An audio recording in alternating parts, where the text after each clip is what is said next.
Okay, સો આ આપનું flap ready થઈ ગયું છે.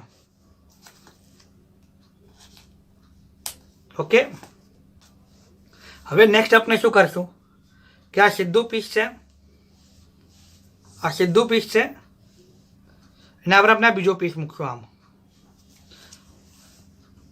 આ આપનું અસ્તર ઉલટું મૂકશું. આ સીધો પીસ, એના પર આપણે અસ્તર ઉલટું મૂકશું. ઓકે, અને એને 1 2 3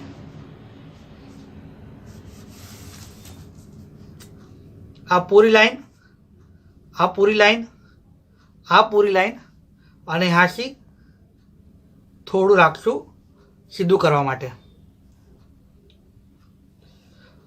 એક ફિંગર જેટલું આપણે રાખશું, 2 ફિંગર જેટલું, 1 થી 2 ફિંગર જેટલું, કે આપણે આ પાઉચને સીધું કરી શકીએ.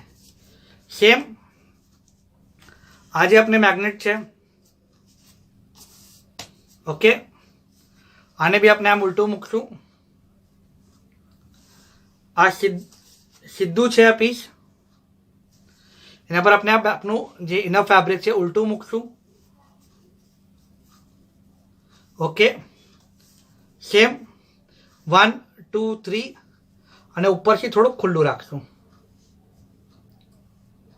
કે આપણે આપણું સીધું કરી શકીએ. તો ત્યાંથી સ્ટાર્ટ કરશું, ફરતા ફરતા પૂરું यहाँ तक આવશું. થોડું ખુલ્લું રાખશું કે આપણે આને સીધું કરી શકીએ. આપણે આટલું સ્ટેચ કરીએ. આ આપણે બે સ્ટેચ કરી દીધા છે. ઓકે, આપણે થોડું ખુલ્લું રાખવું છે. આ નાનું પીસ છે, તમે થોડું વધારે ખુલ્લું રાખશો તો બી ચાલશે. આપણે આને સીધું કરીએ.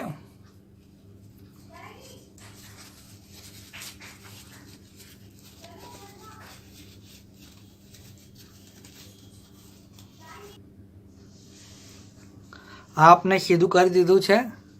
અગર આપનું અસ્તર બહુ થીક હોય તો આપણે 3 બાજુ સિલાઈ રાખીને 4th સાઈડ ઓપન રાખી શકીએ છીએ. પૂરું ઉલટો પર સિલાઈ મારીએ, પછી સીધું કરીએ. પછી આ આપણે સીધું કર્યું છે. હવે આપણે ચારે બાજુ અને એકદમ ટાઈટ પકડજો, 3 બાજુ સિલાઈ મારી કાઢશું અને આ ચોથી બાજુ બી થોડું અંદર ફોલ્ડ કરી કાઢશું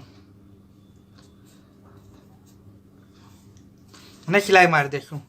અને આપને જોવે તો આના પર બી આપ ક્વિલ્ટ કરી શકો છો.